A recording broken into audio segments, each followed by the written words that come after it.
Good morning, Alex. I just asked you, well, what do I do? What do I introduce you at? And you said, a cool guy. Yeah. Among many other things. Yeah, once my kids were asked, does your dad do for a living? And I love their reply, and I've kept it. It says, he makes friends. Yeah. And I love that. I love that, you know, when you ask kids, they really go to the heart of it. They go directly to the root of it. And it's really what I do with the community is working on making friends. Friend maker and a cool guy. And a cool guy.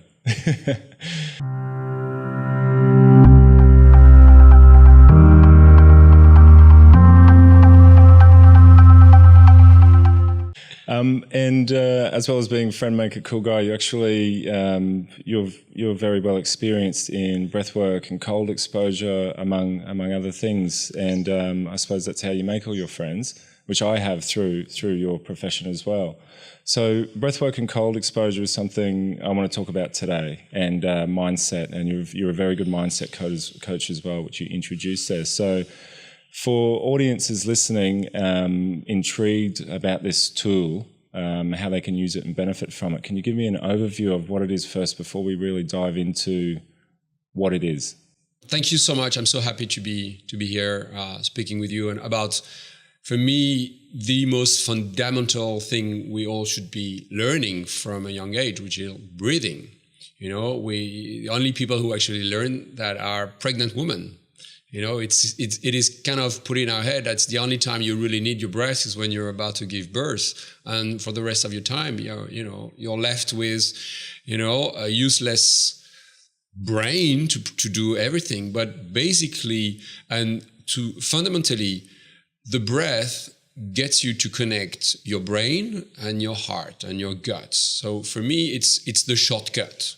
And it's the most fundamental thing you need to learn in order to solve everything in life. Everything, because whatever happens in your life, the one thing that will always be available to you is your breath.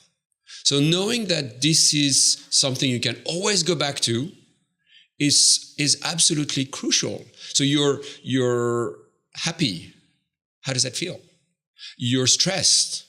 You're anxious, you're depressed, whatever comes up in your life, that very simple action gives you the space in between, gives you the moment that you need to just feel in the body. How does that feel?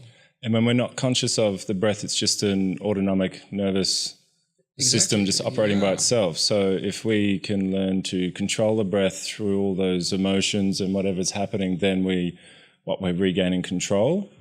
Absolutely. You know, we all aim at consciousness, spirituality, awareness. We talk about meditation, but all those practices are somehow not that easy to get to.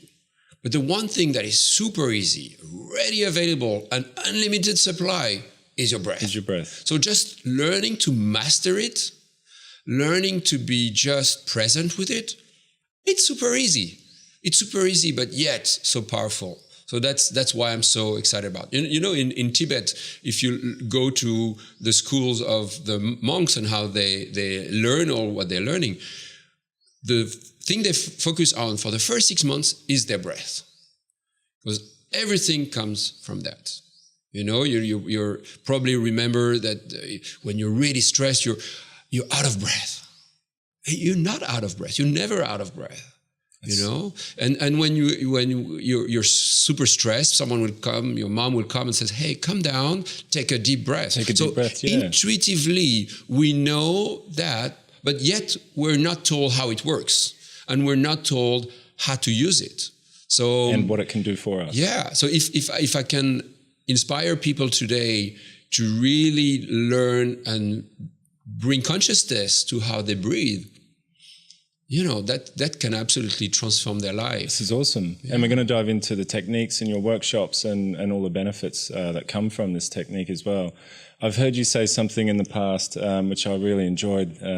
It was a quote of yours. We take 25,000 breaths a day, and that's 25,000 opportunities to start a new life. Yeah. Which I thought was really cool. There's another one that I love. It's, the yogis, they say something really powerful. They say, you're born with a set number of breath. It's set. Okay, we know when you're going to die. Up to you how long you want to live. You want to have a long life? This is perfect.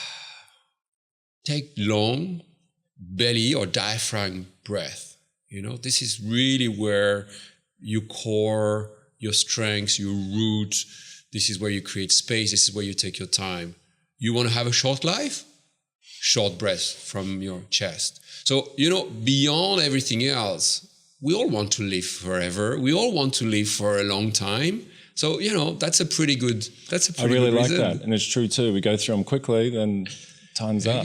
Yeah, your billion breaths or whatever it is. I like that. I'm going to remember that. The most precious things you have in life is and you want to have for yourself is time and space. So, that's what you get with the breath. Mm. And how did you start all this? How did you get involved in? So I think what sets me apart in the coaching or teaching world is, just the idea of being sitting here talking about that just 3 years ago would have sounded completely bullshit to me. I was a businessman. I was important. I had things to do.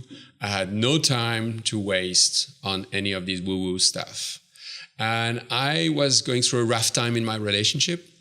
And with my partner, we were seeing a therapist, and she was trying to work with me on how I handle my emotions and how I relate. And I couldn't just access it. For me, anything related to energy and spirituality, I was jealous of it. I was intrigued, but no access to it. So for me, it was just not there. I was just doing what I meant to do. It was unavailable. Completely unavailable. And she kind of pushed me or forced me or got me into a breathwork workshop.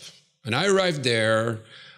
I have a nice shirt, nice pants, and I arrive and everybody's wearing feathers and there are crystals on the floor and heart-shaped stones. And I said, what the fuck is this? I'm out of here. I've been there, man. And I saw it was like a 1 hour thing, but no, it was a 4 hour thing. And I said, I don't think I can do that. And then everybody started dancing and moving. I says, all right. So I didn't get into all that. I sat on the side and says, well, not for me. Excuse me. I'm way... You didn't rip your shirt off and just start feeling the flow? I says, well, I don't belong here. I'm going to waste my time. Then I can go back to the real stuff. But eventually we lay down. We started to do connecting breathing, rebirthing or shamanic breathing. And something triggered me. And basically, my mind couldn't comprehend what was going on. So I was fully present, but yet not being able to comprehend the situation. And eventually, when I connected back to my breath, that's where it clicked. That's where I had like an awakening, whatever you want to call it, a knockout, and a huge download. Solved everything in my head, yeah? What was wrong in my relationship, issues with my kids, my parents, my work. And then after that, crying and releasing for 2 hours later, we all sit down in circle and the facilitator asks, can you grab anyone who wants to share, grab the heart-shaped stone and share what you're feeling. And I said, oh, come on. That's really bullshit. BS everywhere. Yeah. And I don't know why. I had to go first, pick it up. Really not something I would see myself do. Sit back and I said, I didn't know what to say. I was out of words. And then I said, I changed everything. Wow. And I put back the stones. And that was there. That was that powerful. That's when your understanding came to the power of the breath. And I did change everything in so many ways. Unfortunately, I couldn't save my relationship with my partner. But we are good friends. Have amazing kids. And I have shifted my business, which is now much more mindful oriented. It is. And I feel much more aligned with my true self. Well, that's what I wanted to reassure everyone who was listening. Their breakthrough doesn't need to come through that, that woo-woo heart-shaped rocks and eye gazing and all that sort of stuff. There's a lot of that here, and that's the way that some people find their path into that healing process. But yours is like NASCAR. It's I love science. It's modern. It's progressive. Yeah, it's scientific. There's nothing spiritual about it, which really works well for me personally and my clients that I bring in my retreats. So obviously they come and see you and enjoy it, and it's accessible and it's approachable. Yeah, and it's more of a and it is deeply spiritual, but there is no pressure around it. It's just energy is real. You can feel, just the two of us here, we can feel something. It's not like, you're probably your emotion, your feeling, you can feel me, I can feel you. That's real, even though if you look at science, there's just nothing, or is there? And we can, we feel comfortable with some people, and others, we feel something's off. One of the main problem in life is that we operate too much from our brain, not enough from our guts and our heart. But if you follow your intuition, your instinct, you know what to do. Unfortunately, sometimes you don't listen. You go to your head too much, and then you say, "Oh, damn it! I knew it. I still didn't go for listen. it. I didn't listen." It's funny you're talking about this. I had a sex therapist in last week talking about it, and she was talking about the same thing, coming out of your head, into your body, feeling the flow. It's incredible, the interaction between all the different services, professions, and ideas available coming back to the same thing, which is exciting, I think, for an audience to say, well, I'm going to gravitate towards that. I'm going to gravitate towards this one. Like there's something there for everybody. Yeah. And yours is another really powerful method that's available, which I want to talk about shortly, the actual process itself and your workshops. Yeah, just before we go there, if people are looking for teachers, I would invite people to look at Aboriginal and people that are in any country, the indigenous communities, because they have so much wisdom. The Maori, they have this beautiful sentence. This is, how they call this? They call it the fishnet brain. You need it when the fishnet is entangled. Then you need your brain. But that's pretty much it. For everything else, this is useless. This is not serving you. So the key is that you need your brain, but this is not the boss. Use your heart, use your guts to lead your path, and then the brain to serve it, and then you're good to go. You need to set goals. Not the other way around. You need to set goals. So you need the brain to process things, to achieve things. But at the root, if you want to be living in alignment with what you truly believe in, it's within. There is another quote that I have, and it's feeling is believing.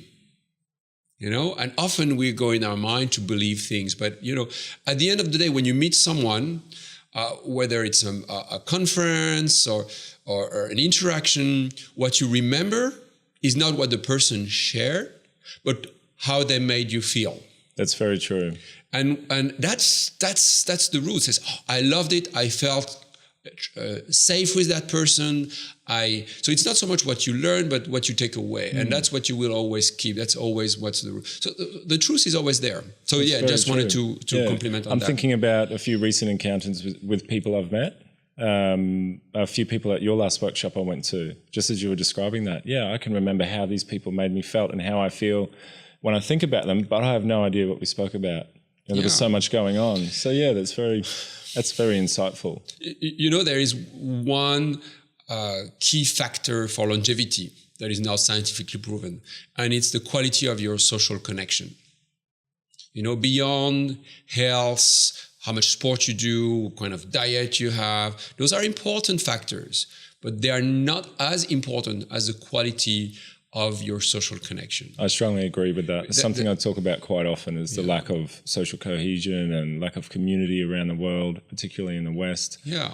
Which needs to change. So that's creating heart connection with everybody. The little lady who is at your varong, your kids, your partner, your animals, the plants, the universe. I strongly believe that's the key to happiness. Awareness is the key and the gateway. And I find that the breath is the shortcut.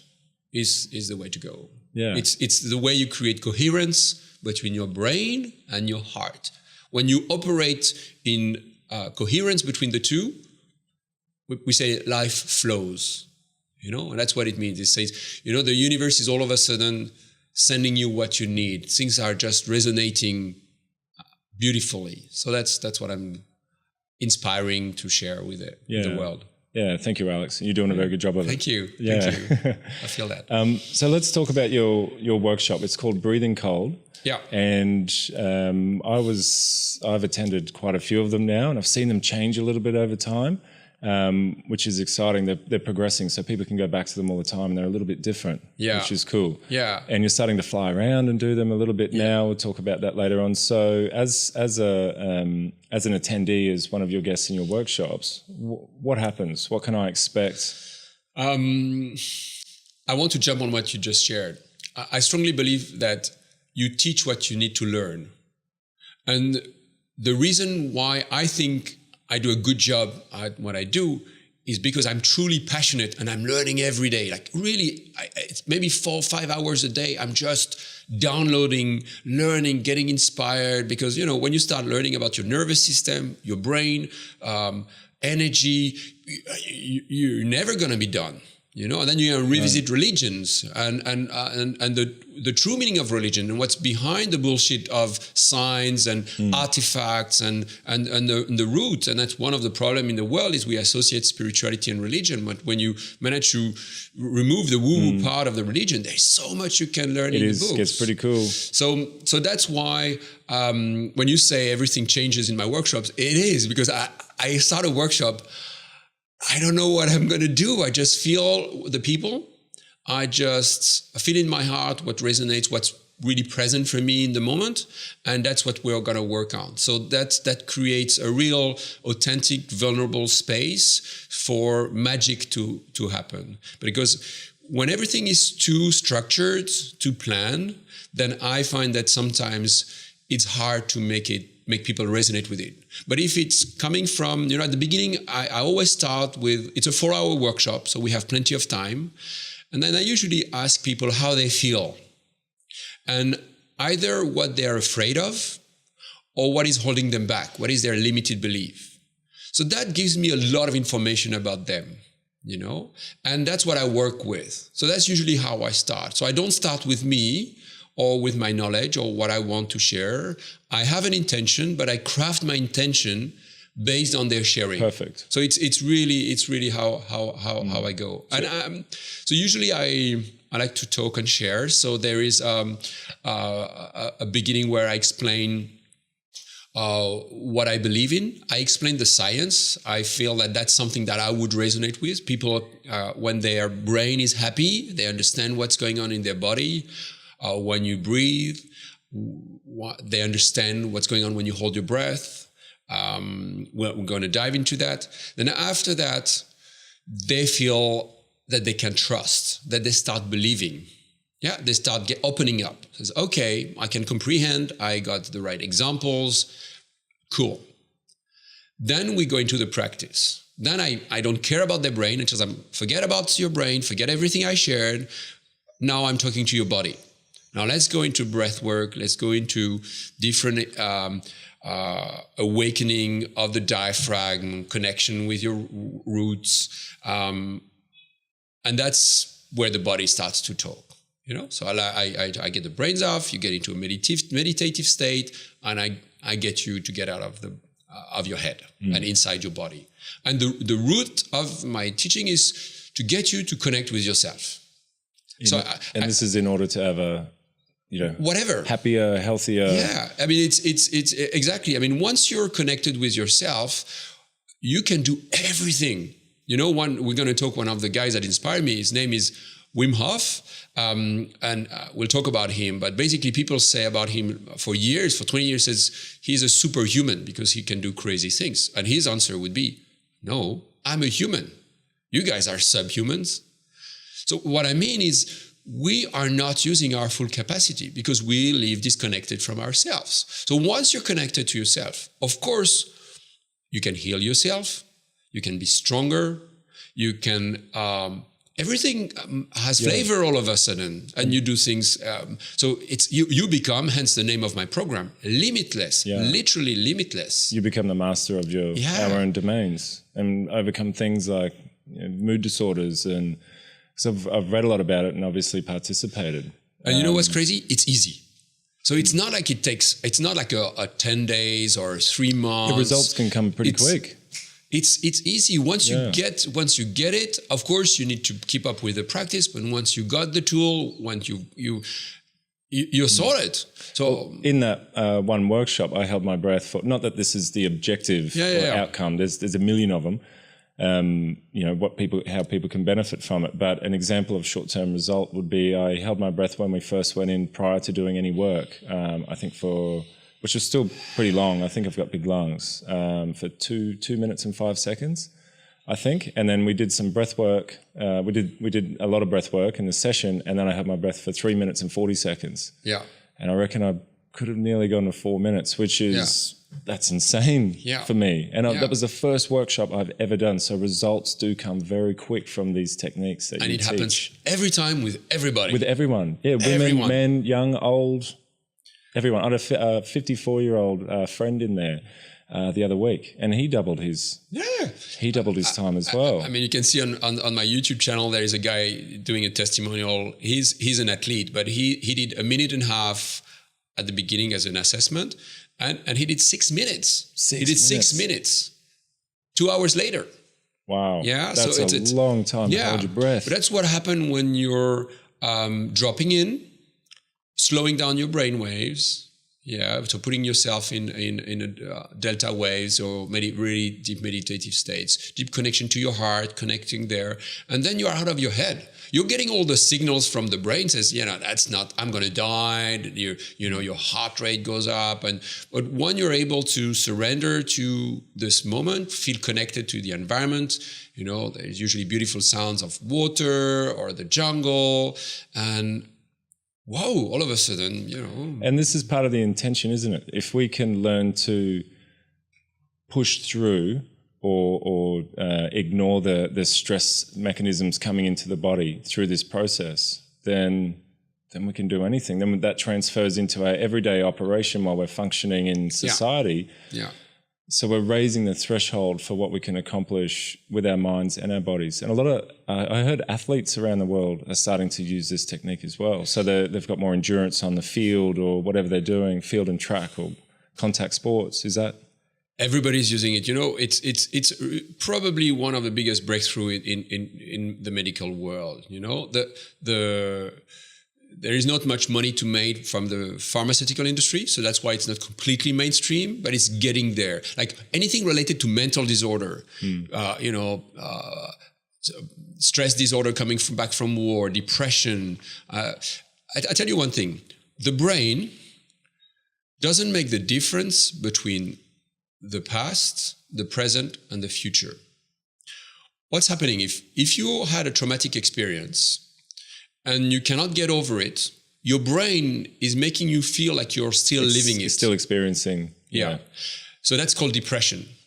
And if you have anxiety about the future, you don't know what's coming, you're getting old and you don't feel okay, or money, and whatever it is, you're going to live in that state of fear and anxiety right now. But it's not helping. It's not helping. So you can be present in your body, do what you have to do, but remove fear. There are two things. First, you can do more than you think you can. And when we do the breathing, you get to hold your breath, okay, on the exhale. That's we're going to break it down, but you get to hold your breath. And very quickly, your brain is going to tell you, hey, all right, now you need to breathe. Stress. Okay? Breathe. Stress, heart rate going up. But as I will explain, your body's charging oxygen. You're not going to die.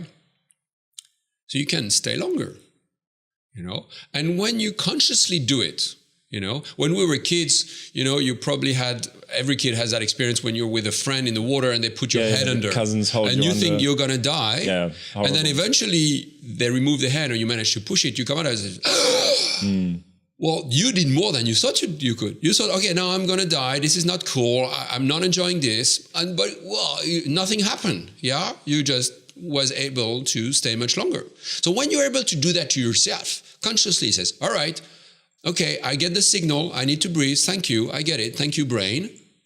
Let's hold a bit longer, see what happened. Yeah? No one died ever of doing this, by the way.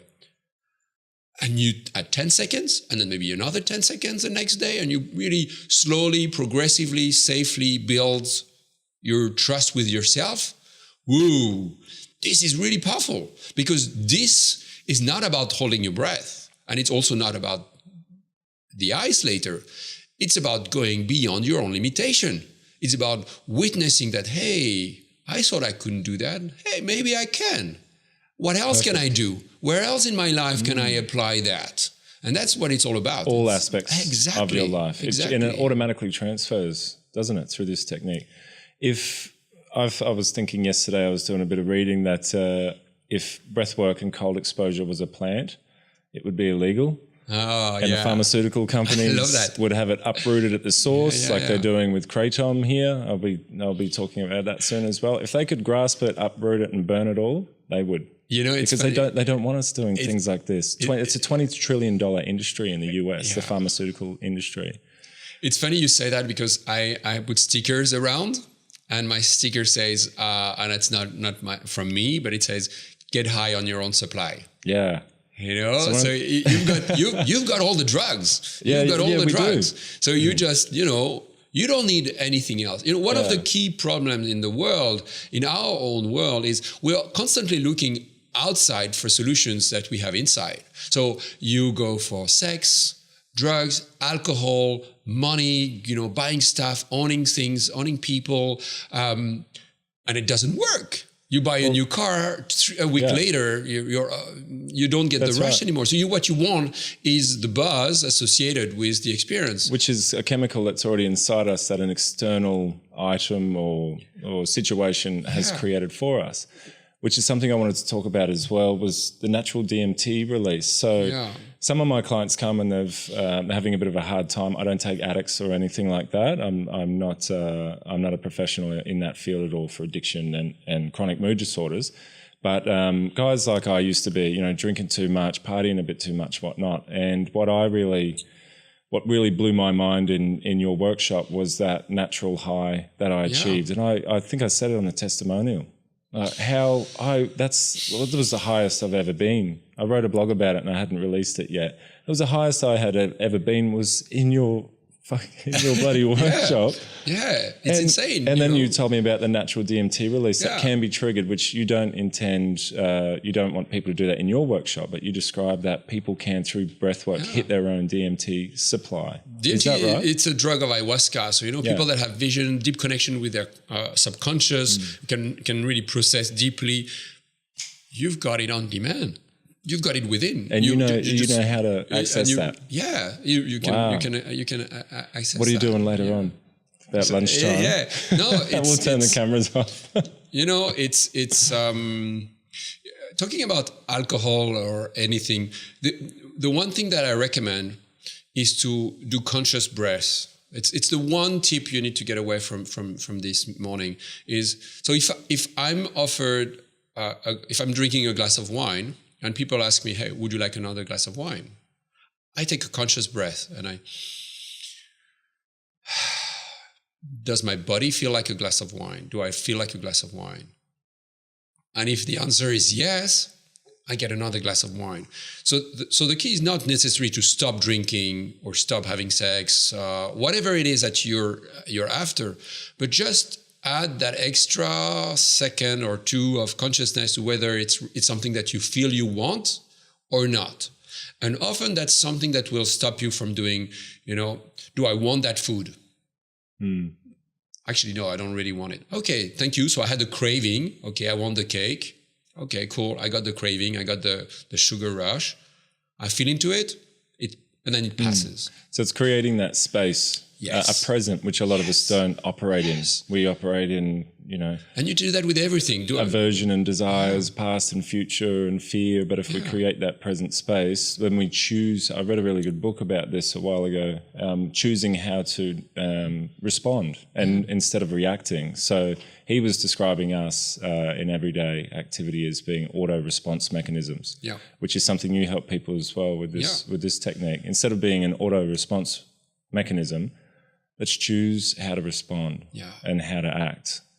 It's very liberating, isn't it? It's so liberating. I know a lot of people will resonate with this, get that phone call and, or that bad email. And I used to be the kind of guy that would just write back, fuck you, or defend myself, exert my power or whatnot. And I don't do that anymore. I just pause, take a break, run through the pros and cons of all the alternative actions that I can take. And something that men particularly, I think, really need to learn how to do. Yeah, you said it, and it's worth repeating.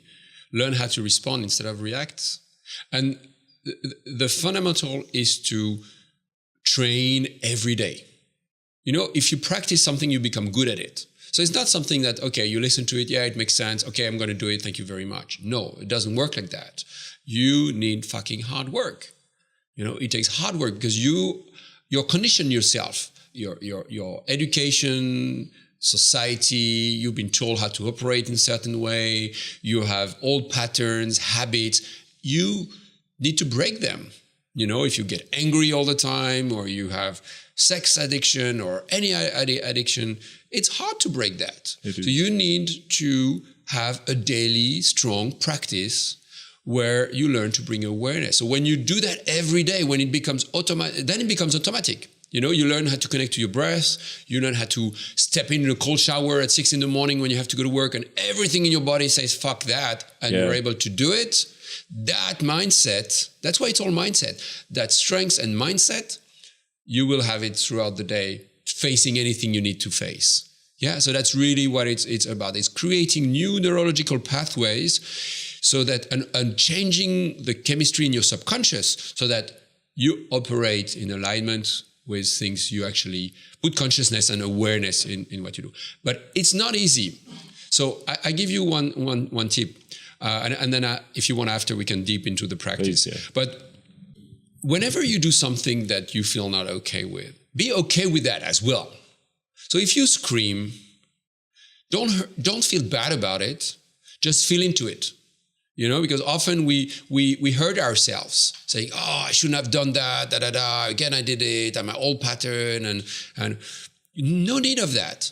Just try to catch yourself as quick as possible. Doesn't mean you don't scream or you don't punch if you have that urge, or you just, whatever it is, and you get drunk again, but just how quickly can I become aware of that? And it says, okay, that was my ego. Here we go. That was an old pattern. Okay, cool. And then you're able to shorten that time of your reaction. That's an easy. That is ideal. That's really nice, because then all of a sudden you remove the pressure of being superior, doing things better. Not at all. Just be okay with where you are. No pressure. Observe. And just be kind with yourself. Kindness is a really important word. It starts with yourself. And when you do that, then all of a sudden, you will feel better. This is such a huge topic. Being able to observe objectively.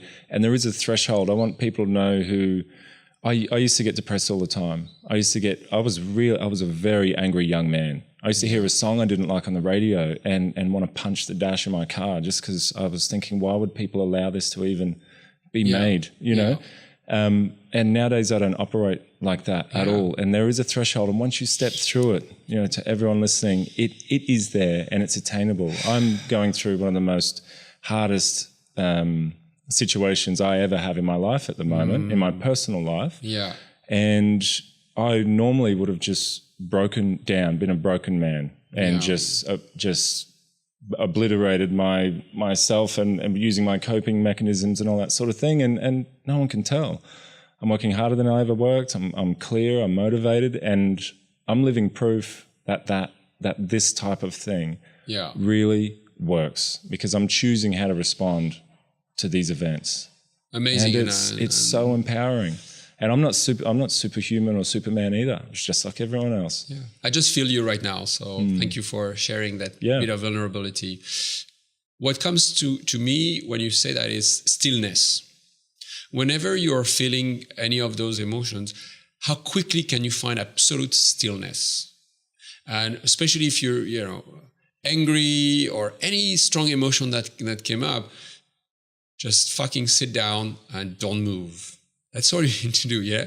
And then, and the quicker you can get to that position of complete stillness, and that gives you the space to say, okay, now I'm still, I can do it. I can do it. They have a yogic practice all around the breath called pranayama. And there is one called kumbhaka. Kumbhaka is when you hold your breath. And what they say is when you hold your breath, that's when you realign the chakras. When you've been screaming, okay, my throat chakra is not aligned anymore, or had sex, or anger, so finding stillness, holding the breath, gives the space within.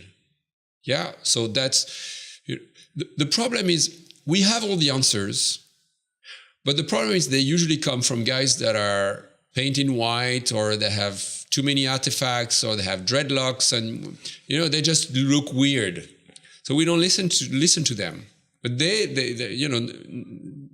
have all the answers. So now we've got people like Joe Dispenza, Eckhart Tolle, Wim Hof. Those are my teachers, and Wim Hof. You want to have a beer with him. He's rude. He's so you can relate to the guy. He says, all right, that's a normal dude. I can talk to him. Yeah. And that's what makes it accessible to mainstream people. But there's nothing new here. It's just that that's just in a different package. Yeah. Something that the modern the modern recipients can relate to. It's perfect. You know what the Tibetan do? It's snowy outside. They take a blanket, put it in water, get in their local Speedo, wrap themselves in it, and go sit in the snow until it dries. Yeah, so bring it on, Wim Hof. There are some heroes out there. And when the blanket is dry, you can take another one. All right, so how you can heat the blanket with your mind. Yeah. So the similar techniques Wim is using when he can stay 2 hours in a cube full of ice cubes. But once we just don't even listen to them because it's just good for them. Well, I cannot do that. Yeah, okay.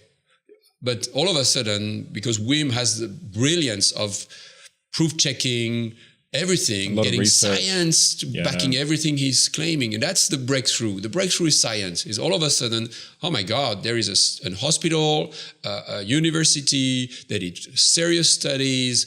Now people are listening. People are listening. But it's been there all along. Yeah. Well, I really enjoyed that journey. Right. No, I really enjoyed that journey that we just took. There was one more thing I wanted to say about that that just kept ringing in my ear was that ability to overcome, sit still in adversity and things like that. I sat with a beautiful family member of mine some time ago. I was going through a tough time, and she's a psychologist and a clairvoyant as well. It's a known fact in my community. And she said to me, halfway through the session, she said, what's something snap? She goes, I can see it. It's black and it's snapping over your left shoulder. Snap. And I had a pain in my neck. And she didn't touch me or didn't know anything about it. Just had this really strange, sharp pain in my neck. And I never have that there. And I said, I've got this really sharp pain in my neck. And she said, that's your anxiety. She goes, how do you cope with that?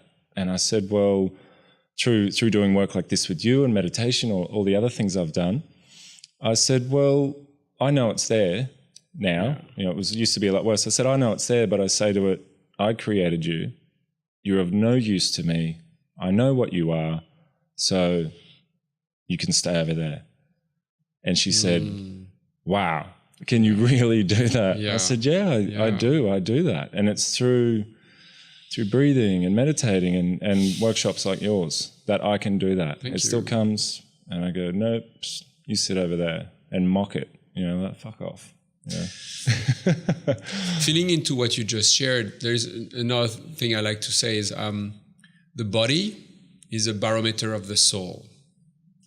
And so often, because we're disconnected from our bodies, whenever there is an imbalance in our body, we just try to cure it with something from the outside.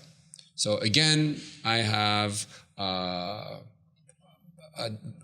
bad shoulder, I have an ear infection, and I'm just going to take antibiotics and say, well, I got an ear infection, that's bad luck, and getting it all away. What if for 1 minute you allow yourself to believe that your body is sending you a signal? Your body is speaking to you, telling you, you know what? Fucking listen. Yeah, there is something you're not listening.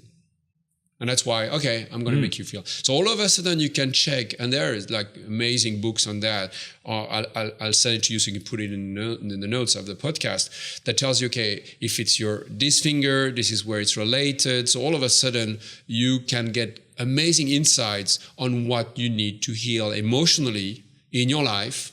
And when you do that, when you go to the root of why you have this imbalance, of course the body is better. And often you hear people having a breakthrough when they go through cancer or any big illnesses, because all of a sudden they realize, oh my God, I haven't been listening all along. I'm receiving this message, a beautiful message, and I could change my life.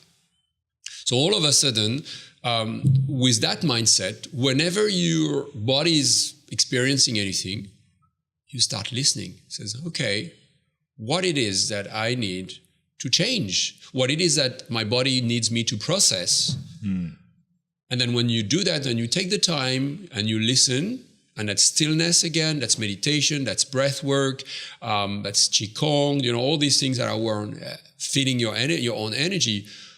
You get the insights, you get it. And then that's where you solve it, and you get people that tell me they have problem in their shoulders or their hips. I ask them to do the breathing, focusing on that pain and bringing some release there, and it goes away. So that's and again, I'm not a woo-woo guy, that's just, I do that, I had 2,000 people in just 3 years, 2.5 years doing it. So it just works. It just works. Feeling is believing. It's just once you get that, you become limitless. Away we go. Yeah, limitless. Yeah, really. Please include those. Oh, we'll send those links through because I think people would really like to learn from those books. That I'm guessing goes back to ancient Chinese, with acupuncture and the median lines, that sort of thing. Yeah, probably it's been already said. We keep saying the same things in different ways. Yeah, basically. Yeah, we do. But I'll put a few books. One thing I do is I have like a Tim Ferriss kind of mailing that I send regularly to people with all the books that I read or the podcasts that I listen to, and so it's a nice way to keep the connection with the community and also share new things that I'm passionate about. And that's what it's all about. Yeah, is just get that information out and keep it coming. So send me your. That's why we're here today. Because this is constantly evolving, and there's always things to learn, and I learn so much from everyone else who is joining my community, like yourself. That's always, and questions that I get asked all the time. Say, hey, I got that. Just researching it is super interesting. Humbling when you don't know the answer, of course. And I don't know anything. Just keep questioning. Yeah. Okay, so I've just walked in your workshop. And we spoke about, we just whoosh, whoosh, whoosh. It's great. Yeah, I'm really enjoying it, man. So we're talking about opening the body up, opening the mind up. So my understanding, the breathing technique is controlled hyperventilation, breath retention, and breath, what would you call it? Exhalation. Yeah. And through that process, we're starting to really open up. Yeah. What's going on? I'm sorry, we're always going into many directions, but I feel it's what's real, it's what's there, and it's present. So it's worth addressing. It's very relevant. So let's take a little break from all this mind and deep stuff that we're sharing. Yeah. Let's do an exercise. That's usually something that I do in the workshop these days, and it's to give you an assessment as how are you feeling? How's your lung capacity? We're going to do it now. Yeah, let's do it now. So then people can do it at home at the same time. So it's called the Buteyko test. And Buteyko was a space scientist, Russian space scientist from the 30s, and he really worked with astronauts, and he developed these breathing assessments that doesn't require any machines to tell you where you are. So this is how it works. And it's free. And it's free as always. So this is how it works. Everyone, you're going to take a normal inhale. And I'll do it with you. I'll do it now. Yeah, I'll grab the phone and I'll tell you. I'll walk you through first. So take a normal inhale, normal exhale, normal inhale, normal exhale, and then hold the breath on the exhale. Normal holding, not forcing. And when you feel the first urge to breathe, very important, that's the first one. You got a bit of pressure in the chest, pressure in the throat. Movement in the diaphragm. Movement in the diaphragm. You raise your hand to tell me, and I'll give you the time. For you to know whether you did it right or wrong, your next inhale should be a normal one. Normal exhale. If you need a lot of air, means you hold too long. Yeah. You wanted to do good. If I come out and go... you wanted to do too good on the podcast. Yeah, trying to show off. So it's show off on the podcast. So inhale, exhale, hold. Yeah. Inhale, exhale. Yeah. And then you know you're done well. So now, just so you know, if you hold your breath for about 15 seconds or less, it means you've got lungs issues, see a doctor, there is something that needs to be addressed there. 30 seconds will be normal, healthy, normal person, and always plus minus. And then after 1 minute, it's really incredible, really good, really amazing capacity. And to be like a world athlete, world level would be around 1.5 minutes. So that gives people a bracket of where they are. Of course, through practice, through training, you just improve that over time. So if people are already practicing, whether it's Wim Hof method, Tumo, other breathing techniques, then free diving, that obviously they're already aware of that. But free divers, yeah, they're insane. Yeah. You see the free diving where they get near the surface and they run out and start swimming around in circles because they've passed out. And that's a critical time. People come and grab them. That's where you have people rescuing. That's the critical time. Yeah. It's on YouTube. It's seen heaps of that stuff. You know what's the world record of breath hold? It's 22 minutes. 22 minutes. Yeah. Wow. But yeah.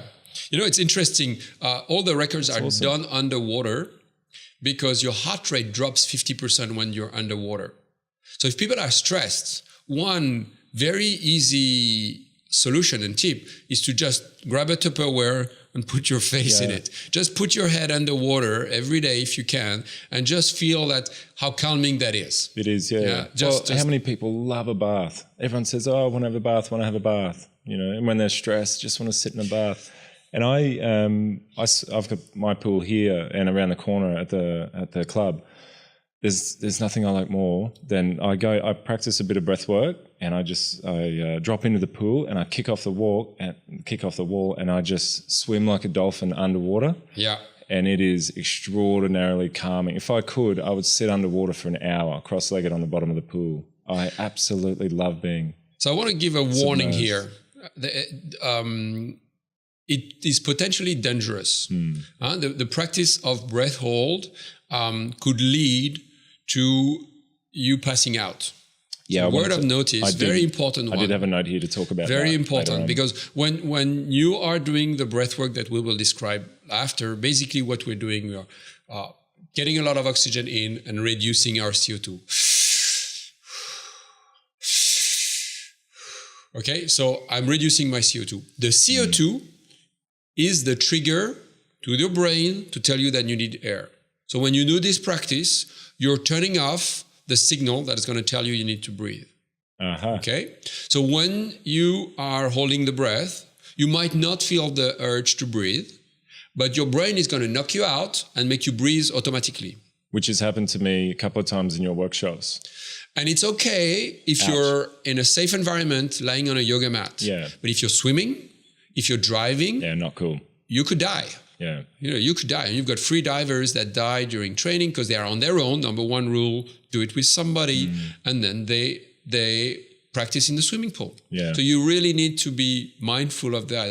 This is a yoga mat practice. Yeah. Yeah. All right. So very important. Back to our test. And I'm not mean to scare people. It's just the way it is. Of course, people have to be very careful. Sure. Last time I did it with you, I woke up with your hand on my chest and I still wasn't breathing, saying, breathe, brother, remember? And I was saying to you, what happened? I was out like a light. Because when I do it with you, I go pretty hard. Yeah. I don't muck around. So there are two things two explanations. Quite often, people fall asleep. So it's also nice to know that when you do this kind of breathing exercises, you relax very well. And we'll talk later, but that's connected to nose breathing. Nose breathing connected to your parasympathetic nervous system, mouth to your sympathetic nervous system. So when you need to be activated, you've got something you need to do, you're stressed, you're hyperventilating, boosting, release of adrenaline, endorphin, activation of the fight response, so that you can fight. So that's what's happening when the mouth. Through the nose, come down. So when you do nose breathing to relax, you might fall asleep. Or, and that's what happened with you, you just breathe so much that you reduce a lot of CO2 in your blood, so you don't feel the urge to breathe anymore, and you hold your breath more than your brain find it safe. And the machine is so powerful that says, all right, I'm going to make you breathe. And knock you out. Oh, that was it. That's what you described to us in the workshop. Yeah, you knock you out, and then you naturally breathe again. You're not the boss. Your brain intentionally knocks you out. Yeah. So you'll start to breathe in the subconscious. Protects you. Because the way it perceives things is that my conscious mind is going to kill me. Yeah. So let's knock you out and so you breathe again, which is a safety mechanism. Yeah. Hence why you don't do it in water or in the car. The key again is daily practice or regular practice and progression. Yeah. So it's not about, okay, I'm going to do a record and I've never done it, but I think I can do it. That's they say it's better to do 5 minutes workout every day than an hour once a week, So having a regular way of improving your capacity is the way to go. Back to Buteiko. Okay. All right, brother. So everybody, normal inhale, normal exhale, normal inhale, normal exhale, and you hold. And you connect to your heart. And whenever you feel the urge, you raise your hand.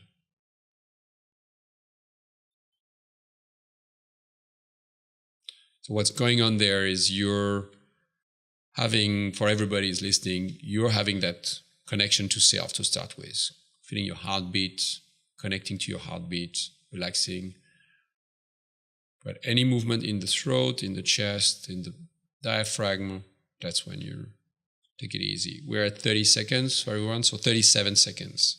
Okay, so really cool, normal. But that gives you a fair estimate. And that's easy, available, free, and you can do that any time. Yeah, so that's Buteiko. So well done. You're average. You're healthy. Well, I wanted to sit here and do like 2 minutes. Yeah, just bloat. Just witness that it's the ego. There's ego. nowhere to press. No one to just you are where you are, and that's beautiful. Yeah, I could feel that. It is.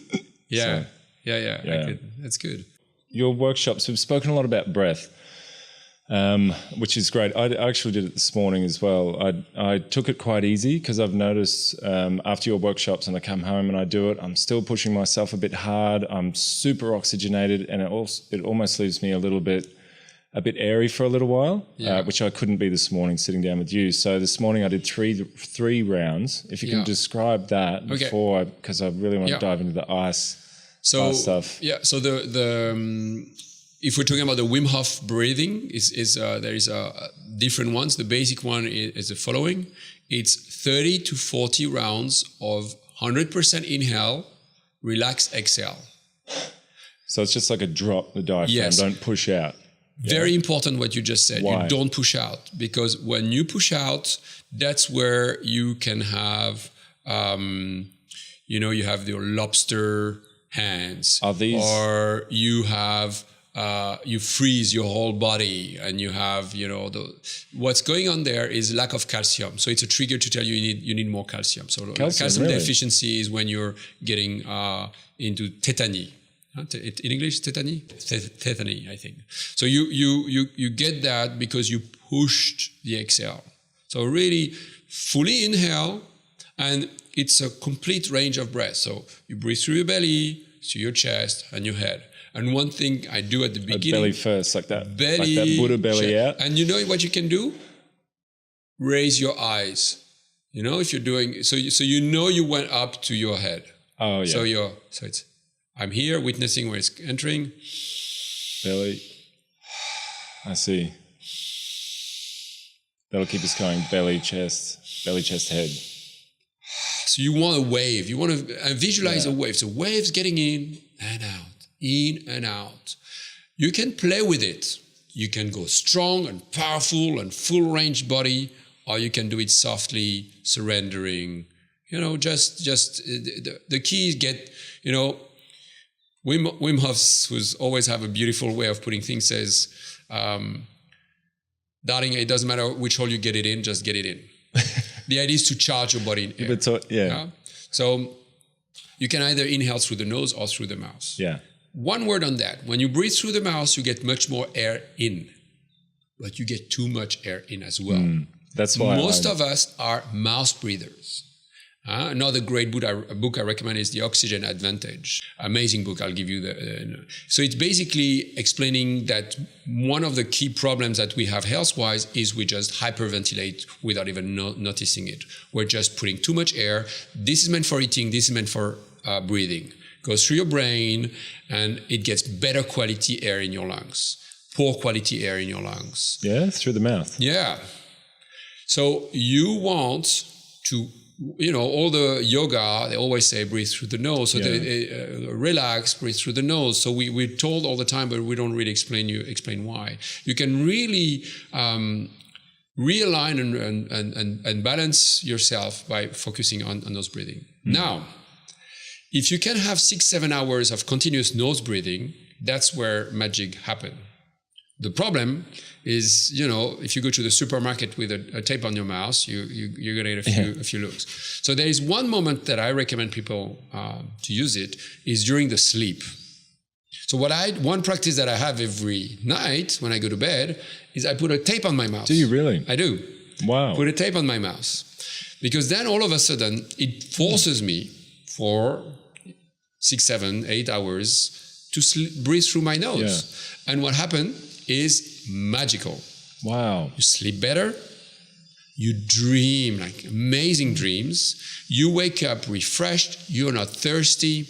So if you have asthma, snoring, sleep apnea. This is a really amazing practice. Even if your nose is blocked, you're not going to die. There's always a way to get air. So it's also a nice way to clear your nose. So if you have my nose is a bit stuffy, tape it. Wow. You're going to clear it in a natural way. I understand. That's why we'd wake up more hydrated. Yeah. Because we expel so much water vapor in every exhale, don't we? And there is a less less conscious reason, which I'd like to share, is you will look better. So what happens is when you breathe through the nose, you're resting your jaw and you allow it to come forward. When you breathe through the mouth, you're pushing your chin back. So if you want your kids to look good and shape their face, because people that have their chin coming forward are better looking according to the definition of magazine beauty. Yeah, you look at a face, someone with chin forward, usually better looking. Plus, it shapes gives space for your teeth. So you can change a lot of things in your physiology. That's just physically at the top, but also within by nose breathing. So from 7-8 years old. By medical tape, I don't lose any hair, as you can see. It's safe, 100% safe. You can always. One thing you can do if you're a bit anxious about it, just take a tape that is not closing the whole mouth, but leaving space on each side. You're still not going to be able to breathe, but it's going to make you feel I can always stick my tongue out and move it. A drool hole at night time in bed. And one way to slowly do it is do it during the day. You've got 2-3 hours in front of your computer, no one to talk to. You put the tape. Says, actually, yeah, I'm fine. You literally do this yourself, and no, I do it every night. So I do it every night, and I'm rarely 2 hours in front of my laptop, and I'm very happy about it. But it's a beautiful way to slowly. It's just for the brain, just for safety of the brain. Says, okay, well, actually, I think I'm okay. And then maybe you can just have a nap, and if you're not feel safe again, have it with someone next to you. But you realize quickly, or you can research mouse taping. Super safe. Yeah. And that has tremendous effect. Yeah. Yeah. So when you're in back your to the workshops, practice.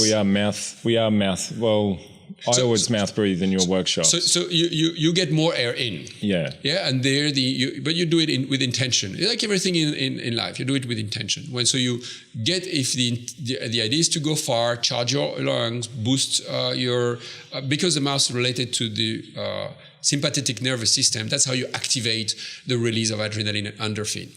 You know, people go to do a workout, they feel good about it. I work with people that were doing intense workouts, and then they have back issues and they are laying in bed and they get depressed after 3 days because they are not getting their kick of endorphin. I know all about that. Exactly. But when you learn how to supply it on your own, then you get the drug. So you don't have that anxiety of not exercising anymore because you're getting the supply that you need. So someone who had a sports injury and was suffering depression because, you know, I went through all of that identity crisis, lost my sport. I was nearly crippled for 3 years, absolutely miserable. If I was doing breath work, I could have been activating my own endorphins and adrenaline to pull me out of that hole that I was in for such a long time, which I can do now easily, but I didn't have the tools then. So that's a really important message to send home for people that are experience something like that, anxiety and depression. You can switch on those feel-good chemicals, and we tell everyone. First thing, diet, exercise, go to gym, exercise. You know, anyone says to me, "Oh, I'm depressed, I'm not feeling well," exercise, and that's why, because we're bringing that to the surface. So laying flat on a bed, we can trigger the same. Not only that, but also when we're talking serotonin. The feeling when you're in love, you know, exactly. The butterflies in, you know, the serotonin release when you got, 100 likes on Instagram or 10 matches on Tinder, whatever it is that you're after, you don't need any of it. All of a sudden you can operate in a constant state of honeymoon. You're in love. Yeah, you're in love, but it doesn't come from anything triggered from the outside. Yeah, so after that, love comes, followers follow, great, but you don't rely on it. You're not dependent on it. All of a sudden, you get free. And what we want is freedom. Yeah, that's one of the things we want. So that's really the gateway to freedom. It's incredible. Yeah, I often say boredom is the gateway to freedom. Yeah. You know, it's what is this? It's that idea of creating space and time, you know, so just you want to be free, fucking sit down and be still. Be still. Yeah. And of course, meditation is really hard. And I find that breath work, it's easier because you got something to do. That's a good point as well. Because all my podcasts come back to meditation. And I know people be rolling their eyes saying, I hate meditating, or tell us what it's about. And I keep telling I'm going to do a video on it soon, like three methods of meditation, 3 tiers. But for people who want to access something and utilize a tool but need to actually do some work, this would be ideal for them. So it is meditative. You are hitting some pretty amazing levels and feel good chemicals and whatnot. But you're doing some work. You're focusing on something. So rest assured, everybody, this is for you if you can't or don't want to meditate. It's the Olympic level of meditation. Yeah, I call it, because you know, if you focus on your breath, you have to focus on your breath. Otherwise, you're going to stop. When you hold your breath, you have to be present, centered. Otherwise, you're going to stop. When you're in the ice, trust me, you're not doing anything. You survive. You know, that's the beauty of the ice is you want connection with yourself? Sit in an ice bath. Take an icy cold shower if you have access to it. Done. You know, so it's easy. It doesn't require strong willpower. Willpower is a very important word, and it's something to work with and study. When you exhaust your willpower, then it's hard to do other things that are important in your life. So it's very important to preserve your willpower. And how do you do that? By creating automatism and routines and habits. So you don't use your willpower. There is an amazing study. Yeah, and I'm sorry, I'm terrible at these things. I keep going in other directions. It's perfect. Listen to that one. They took kids in the US, and they asked, I think, 100 kids. They had 50 kids, one by one, go in the room. They had a plate of cookies and a plate of radish. And they asked half of the kids, you can only eat the cookies. You're not allowed to touch the radish. Okay? And then after that, they gave them an attention test to fulfill. And then the other half of the kids, they told them, you can only eat the radish, you're not allowed to eat the cookies. Okay, same attention test. The kids who are allowed to eat the cookies succeeded and did really well with the attention test. The kids that were only allowed to eat the radish, they failed the test. Why? Because when I eat the cookies, I don't care about the radish, so I'm relaxed, I'm enjoying, so all my willpower is preserved. But if I'm only allowed to have the radish and all I want is those fucking cookies, well, now when you give me the attention, I've already exhausted my capital of willpower and I can't do it. And that's what happened with, those big decision makers that end up sleeping with a girl in the evening, or, if you work really hard on your diet and it's 10 p.m., you open the fridge and you get a cookie or a lolly or something bad, It's like because it was so hard for you to resist all day, comes 10 p.m., oh, come on, let's get one, you know? So it's important to be aware of that and creating those healthy habits so that you don't exhaust your willpower. Routines. So having the actions that we want to, we want them to become normal. I give you I've heard it described before, the figure skater. You can't tell the dancer from the dance. So she's done that routine so many times, she's not exerting herself and it's not work. Athletes. There's a lot of the books that I read, and I always talk about the Tao, they talk about that as well. Like it's working towards not actually doing work. So still going about your daily business, but it's not exertion. There is an example that's quite famous, is Michael Phelps. He has a 2-hour routine, world champion in swimming. He had 2 hours routine before a race. So every minute before he touches the water is scheduled. He is in another basin, always the same swim. He gets out, dries with the same towel, puts his headphone, always the same headphone, always the same playlist, everything is scheduled. So when he gets in the water or in the race, it's just part of his routine. Now, what happened in a famous race, he lost his goggles, okay? And he was able, because he had not used his willpower at all, he was able to put them back and break a world record. That's what it's all about. Yeah. So cool. Back to the technique. The 30 cycles. 30, 40 cycles. 30, 40 cycles. That's about 1.5 minutes to 2 minutes, depending how. So I can do this for 1.5 minutes each morning. Yeah, 1.5 minutes if you want to put a timer on. No, I mean that's how long it will take. That's what it would take to do one. Listening so it takes about 20 minutes. Overall. 20 minutes. So it's one. You want to relax. What I start with is intention setting. Set the intention that you want, whatever you want to call it in your life. Set that intention, and you can change everything in your life. You can change. So you can change your personality. How? By crafting your personal reality. If you craft your personal reality, you can redefine your personality. Yeah, and we can set this intention prior or during. So the absolutely do routine. that. So it can be something like a limited belief that you have about yourself. That's a good way to start. And you can list them. Sit down, take a piece of paper. What is blocking? What do I believe about myself that is limiting me? And then turn them around. Rephrase them in your own words. And then you want to use them as mantras. You want to repeat to yourself these things over and over until you believe it. So, if you always have terrible relationship, says, my God, I'm amazing at relationship. And you're on the scooters, and you can even add oh my God, I'm amazing at relationship, or I'm the best catch of town. Put it in your own words, okay? And all of a sudden you carry that, you project that, you feel it, you live it, okay? So you said that I'd take a minute to set that intention for myself. First, lay down, set that intention. What am I carrying with me? Then you do 30, 40 rounds of breathing. That's it, deep breath and falling out. Or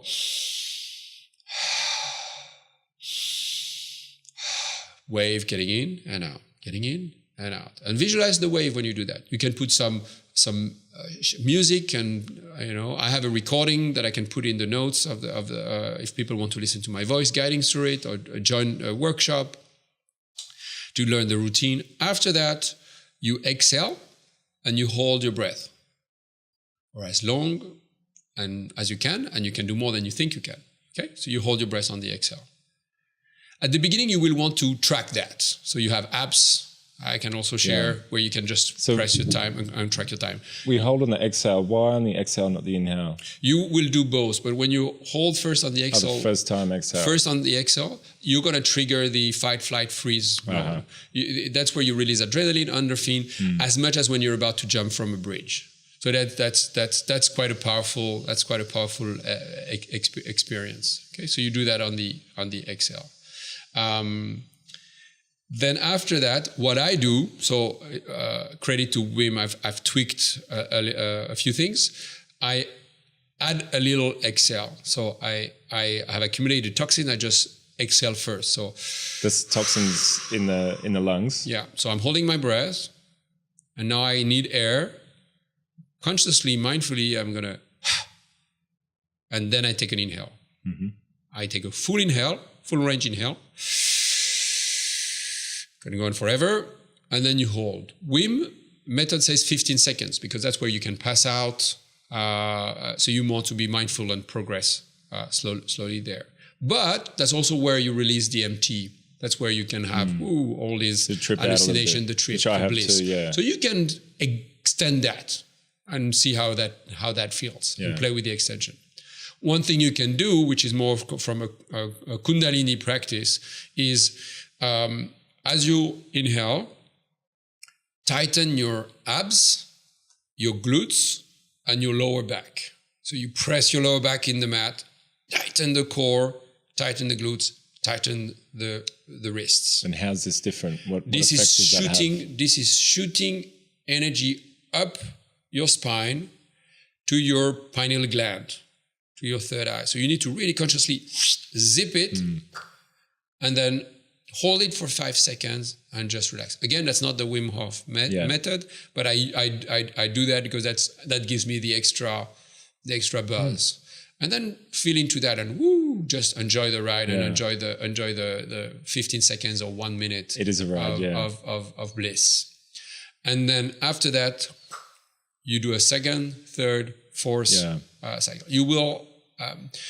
The main benefit is connection with yourself. So beyond all the things we can talk about is just, oh my God, I feel my body, I feel the expansion, I feel different organs. The benefits are endless. You get an amazing cardiovascular massage. Why? Because when you inhale, exhale, you've got CO2 getting out of your veins. When you hold your breath, you got CO2 rushing in your veins. It's a tingling sensation. That's what I feel I benefit from mostly. I did it this morning, a quite light session, and I went for a walk afterwards, and I felt super vigilant, and I felt like someone had plugged my cardiovascular system into a machine and just pumped oxygen into it, unplugged me, and then I went up and started my day. That's what'd be good for sports stars. Yeah. Because remember, what's his name? Lance Armstrong. He got pinned they were saving blood. Yeah. Remember these guys got caught cheating. They were saving high oxygenated blood from previous training sessions. And then while they were racing, they were going in the back of a van, getting hooked up and then getting that fresh oxygenated blood in them. Yeah. That's incredible. So EPO is there. They would have been doing that Yeah. But they could have been doing breath work. Yeah, of course. And achieved similar, well, maybe not to that extent, but similar results. Wim is now training special forces in the US, and anyone who is in either high intensity. A lot of athletes now do breath work and ice baths. I'd be mad not to. That's something that you read a lot, along with specific diets as well that we can talk about. That's intermittent fasting. I do that now. So that's. I mean, we're not meant to have 3 meals a day. No, we're not. That's the Kellogg's industry and of the world that have told us we need 3 meals a day. Yeah. But your body is meant. If you go back to how we were originally, we were finding food. Okay, now I can eat, and maybe 3 days I will not have food, and I'll be okay. A friend of mine brought intermittent fasting to me in another way. So I usually don't eat until about 12 each day, midday each day. Yeah. And I told him I was doing it for this reason. And he said, well, in his research, he discovered that when we used to be primates and hunters and gatherers and whatnot, he said we'd get up in the morning and we were vigilant and energetic because we had to go and find our food, and then you could eat. Yeah. But nowadays, modern days, we wake up in the morning, fill our bellies to the brim. And he described, and I believe it, what that tells our brain is, hey, you've achieved your task for the day, your belly is full, now go and chill out. So sit down at the computer desk or navigate the start of your day with your main objective fulfilled. So why do you need to be sharp and vigilant and have all those cognitive mechanisms on high octane? And that makes perfect sense to me. So now I start my day. I go to gym in the mornings, 7, 8, 9 o'clock, whenever, with no food in my stomach. Of course, yeah. And I've seen that's how the Hollywood guys get really ripped up too, is they go and work, and this has got nothing to do with the brain, but they burn their fat off as well. And that's how they rip up before Thor movies and Spider-Man and all that sort of stuff, is by not eating in the morning. You can push until, just one meal a day. But my advice is... You only eat 1 meal a day, don't you? I eat 1 meal a day. And what time of day? So you need to check in with yourself. What is my favorite meal? Is it lunch or dinner? And that gives you an idea of when you need to have. So if it's lunch, and having 2, 3 o'clock. If it's dinner, maybe 5, 6 o'clock. I try to listen to the body. It will tell you. Fuck, it's always the same. Before you eat something, just feel into it. Does my body want that or not? So when you're looking at the menu, feel into it. That's how you usually do. Say, okay, we do it instinctively with our instinct. Is okay. This is my body feels he wants this or that. So before you just eat for no reason, that's the problem. When people are watching TV, they associated TV with chips or popcorn or snacking, and they don't even notice that they had the whole packet. The whole packet is gone. So just bring that moment of what food feels right. Am I hungry? Yeah. Are you hungry? You're not hungry. Why would you eat if you're not hungry?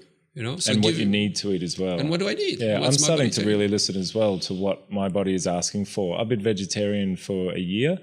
I've just started going back to gym really hard. I went twice yesterday. It's nuts. I'm really enjoying it. It's working wonders for my head at the moment. And I was up at my little warung the other day, and there's chicken being cooked, and I haven't eaten meat for that long, but my body was saying, dude, you need some chicken. You need some meat. Yeah. And so I've been eating chicken each day, once a day at dinner time. I'm not a staunch vegetarian. Be a flexitarian. That's what, be a flexitarian. Yeah. Well, I am a little bit at the moment, but I listen to my body, and that's what it was begging for.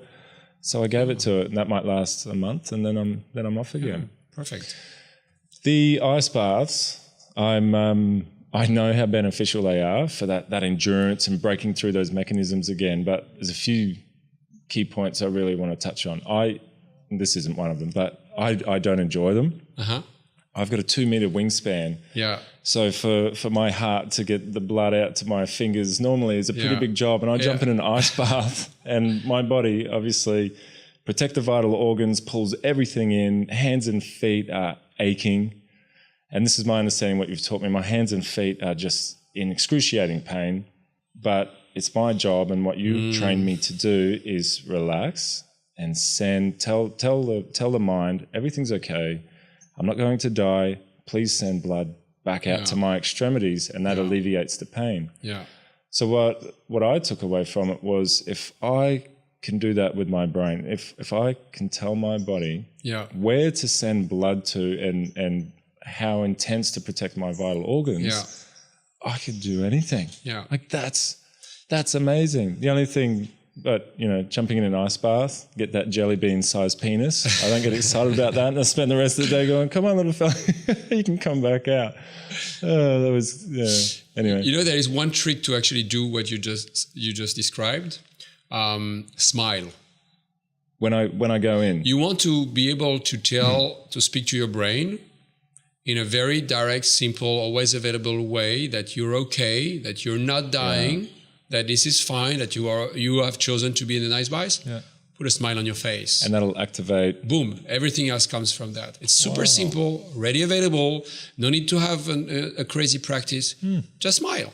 You cannot die and smile. You cannot be in excruciating, just so every time you can be in excruciating pain. If you are able to put a smile on your face, it's going to have a ripple effect in everything in your Sending mind. a message to your mind, hey, everything's okay. Yeah. Wow. Powerful, huh? I'll do that next time. Except I'm usually smiling when I'm in there anyway, because there's 6 other people around me. We're all looking at each other going, shit. Yeah. Think of Instagram as well. It looks better if there is a photographer. If you're smiling. Yeah, true. And you're always taking photos when we're in there. So, the most important message is it's not about the ice. It's about embracing discomfort. That's it. That's it's key about term. doing something you don't want to do. You know that you said it yourself. I hate it. I hate it too. Yeah. I hate it every morning. We hate a lot of things about life. I don't want to do it. Of course I don't want to do it. Who wants to do that?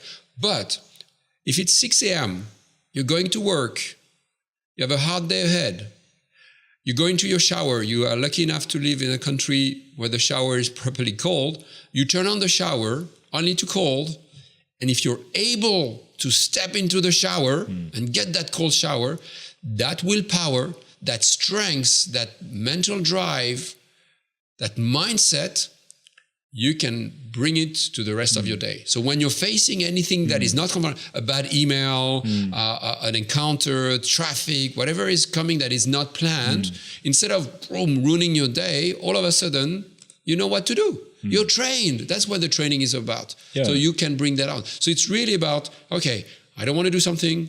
I'm doing it. Good on me. And I can cope with it. And I'm going to be, and trust that you'll be okay. Yeah. So instead of avoiding life's hard situations, learn how to cope with them. Because embrace them. Seek them. Seek them. So all of a sudden you find in your life, what are the Everest in my life? Things I don't want to do. Maybe it's doing your tax declaration, speaking to your ex-partner, whatever it is that is you don't want to do, all of a sudden it becomes part of your practice. So it changes your perspective to things. It says, I have to go to an example is I had to go to the hospital to have an operation. The old me would be, oh God, unlucky, how poor me, and please send me love and sending messages to everyone so you feel a little bit of support, Now I say, yeah, cool, bring it on. I have an opportunity to apply what I teach and embrace something I don't want to do. So all of a sudden, these moments become part of your practice. So you get any trigger in your life, cool. People ask me, how long should I stay in the ice? As long as you don't need to go. How long should I stay with this person? I want to get divorced. Stay until you don't need to go. If you get triggered, great. You're getting a message, something you need to process, something you need to work on. Work through it. And once you feel clear, there is no more charge, then you can leave. But do not leave until the work is done, because you're missing a great opportunity to grow up. Yeah. So that's really what you learn with. So it's not about the ice. The ice is a metaphor for embracing discomfort. Adversity in life and discomfort. Of course, there are amazing physical, biological benefits, activation, brown fat activation that makes you change your reaction, boost your autoimmune system so you don't get sick as much. So all those aspects, but almost for me, they are secondary. The primary one is step up to your full potential. Yeah. And not a message we could send out, I suppose, is something that you're practicing these days, and I am as well, is not avoiding adversity. I mean, to a certain degree, we have to keep ourselves safe and survive. But just everyday type things, I think aversion makes us weak. And I've said to people before, would you rather be able to cope with what life throws at you or get really, really good at just avoiding difficult things? Yeah. Like that's, I mean, spending your whole life avoiding things. I was a master at that. Yeah, that's what I did all my life. But now when they come, like you said, bring it on. Yeah. I'm trained to handle that. Nothing's going to derail me. My threshold is higher, and that way I can do what I want to do and move forward and keep stepping forward. And be prepared for when these things come at me, and we've got a shield now to push them off. You need to know in a situation. Or not even push them off. Sorry, to process them and push through and deal with them and see the benefits and things that come. And there's a lot here. So whenever you're facing a situation that is not comfortable, you want to run away. Yeah, you need to do that assessment. You have two options. Am I facing fear? Am I facing danger? You said that you want to keep yourself safe. Yeah. So you need to really do that assessment. If it's not safe, don't be stupid. Don't do it. Yeah. But if your mind can process it, it's safe. I understand the context, but I don't want to do it. Do it. Push through it. Because you will be so proud of yourself when you go on the other side. So it's really that mental exercise whenever you're feeling the body, the resistance. Because, there is a nice metaphor of, how the lobster grow. So you've got a baby lobster, it's in the shell. And at one stage, the shell is rigid. It needs to break the shell. And then it's really vulnerable. Any animal can eat the lobster. So they need to hide and be really careful. But they know that it's the only way, and then they build the next shell. They're okay again.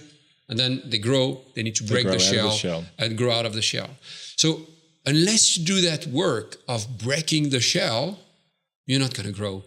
You're not going to be free. You're not going to be happy. None of it will be accessible because you will be stuck in old patterns, in things that are holding you back in your life. And spending life like That's what I love about this practice. Hiding under the rock. Yeah, that gives you the practice of actually stepping to your full potential in a simple way. Just breathe every morning, do some, have a cold shower, set intention, do a few things that can set you straight, and you're done. Yeah. It's not the rocket science, really. That's what's mind-blowing. Literally mind-blowing. Yeah, yeah. It's awesome, yeah. I love talking about it. Yeah, of course. You mentioned something about brown fat, which I found just so interesting. And because we used to be primates and at one time animals, certain belief systems agree with. Yeah. And brown fat was a way for us, you spoke about a way for us to self-regulate our body in different situations, climates, hot and cold, but you told me that now we don't do it, so we've lost the brown fat. Yeah. And as a result, our immune systems aren't as strong. Yeah. Because this opens up a whole nother world of benefit in terms of this ice bath practice. Yeah. I mean, the root thing is we are animals, and the whole idea with this practice is to get you to connect with your animal self, your reptilian brain, where it's really moving you at the root. And as all animals, to some extent, we have the ability to adjust ourselves to our environment, emotionally or physically. But what do we do since we're a child? We adapt our environment to ourselves. It starts with your mom telling you, put your jumper on, it's getting cold, put your rain jacket, you're going to get sick in the rain because, acting out of fear. And, she was told when you are cold, you get sick. Yeah, so we have that deep imprint in us is you get cold, you get sick. Which is our environment. We're meant to be able to get cold and not get sick. So there are two things. First, if you go out, it's cold, and you say, oh my God, it's cold, I'm going to get sick. You're going to get sick.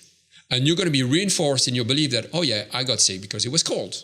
Okay, or I got in the rain, or I forgot I missed my plane. I spent 6 hours in air conditioning. I'm sick. I'm going to get sick. So I'm going to get sick. So you get sick. But what did get you sick? The fact that it was cold, or you believe that you're going to get sick. Yeah. But if now it's 10 p.m., you forgot your raincoat, it's pouring rain, you relax the shoulders, get on your scooter, says, you know what? I'm okay. That's just a fun shower on my scooter. and you start singing and you start relaxing, you're not going to get sick. But if you believe, oh my God, I have to be quickly in bed and and take a hot shower when I arrive, and you project all these things, that of course. The power of the mind can work in both ways. Yeah, you can tell yourself you're going to get better and believe it, and you will, or you can tell yourself you're going to get sick. And you constantly, it's too hot. Let's put the air conditioning on. Let's turn the fan on. Let's put close our heater up. And we've created all these things that we're not born with that. As a civilization, we lived without air conditioning, and we were able to adjust ourselves. So putting yourself through hard moments, experiencing a little bit of, especially as a kid, preserves your capital of brown fat. And that brown fat is absolutely vital for you to regulate your temperature, because it's something that you will burn in order to heat up the body. So when you're in the cold, that's why Wim can stay 2 hours in an ice bath, is first of all, you burn white fat. So you want to lose weight. If people are watching and they want to lose weight, that's probably one of the main reasons people do the Wim Hof method, is you lose a lot of white fat. You lose, you feel starving after it. Would that be visceral fat? Amazing. It's a really hard fat to get rid of. The best way. Yeah. It's the best way. Of course, you cannot sell Weight Watcher program with that, so it's not really known. But if you look into that, yes. But you also burn that brown fat, so that maintain, Oh, we create the brown fat. Babies are born with brown fat. If you look at, you can do a scan of babies, and you see all this brown fat. It's usually up in the chest and in the upper back. And if, for instance, at night they kick out the blanket, they are not able to shake themselves, grab the blanket like adults will do. So the brown fat is there to make sure they stay alive. Keep them alive. But mommy gets in the room or daddy gets in the room, put the blanket back on, or we have those amazing inventions so that, you cannot kick out the blanket anymore. And you add 7 years of this horrible treatment of never adjusting to your environment, and you lose your brown fat. So you get 2 hours in an airport and you get sick. So if we lose our ability to physically adjust to our environment, potentially that's why a lot of people today, we're losing our ability as a species to adjust to our emotional, psychological environment. It's the same. And it's absolutely the same. So the good news is you can activate it. So you have certain breathing techniques that can activate and generate brown fat. That's more advanced, but you can actually create it. So it's a nice way to reclaim your body, your animal self, and then after that, of course, the mindset. And then after that, you can adjust your environment, whether it's a physical or an emotional aggression that's coming up. You've got your breath, but you also have this. Yeah, that's it. And Wim is famous for his cold exposure, but he also ran a marathon in the Namibian desert without water. So it's also his ability to regulate and be able to adjust himself to his environment. And, we do it intuitively. In hot countries, you eat spicy food. In North Africa, they drink hot tea in the desert. Coca-Cola tells you to drink cold Coke when you're hot or happy. It's the opposite. Or young and beautiful and sexy drink Coke. But it's the opposite. Sure. It's the opposite. It's when you put something hot in your body, you're sending the signal to the body. Hey, you need to regulate the temperature here because you need to be at 37 degrees. So something hot. So automatically, the body is going to drop the temperature in order to maintain that temperature. So when the sun hits, you have artificially dropped your temperature with the tea or with the spicy food, and that maintains your temperature. So that's why you need to eat spicy food in hot countries, and you need to have hot drinks. Yeah, I'll remember amazing. That. Yeah. There was a study, was it Wim Hof's students crew who did it, where they took group A, group B, injected them with was it a bacteria that was going to make them sick? But can you tell me about that? One group had done this training and they didn't get sick. It's a famous study. When Wim was over being known as a superhero and a superhuman, he started to do studies. What he had done is he had received an E. coli bacteria, something that makes you really sick. And what was incredible is he didn't get any symptom. And what's actually mind-blowing is that it's not only because he was able with your mind to regulate it, they actually took his blood, put the E. coli in his blood, and his blood didn't get affected. So it's not only that through your mind you can do things. No, you can change at the cell level so that you reprogram yourself. That's incredible. That's mind-blowing, yeah? And that's been tested, documented. That's documented, scientifically proven. Yeah. Wow. Yeah. That's cool. And he's got a twin brother. So that's also that is interesting. So they can compare perfect. They can compare. They have, and what he does, his brother cannot do it. Yeah. Yeah. I used to participate in twin studies all the time growing up. Yeah. Every year we'd get a letter from the government, my sister and I.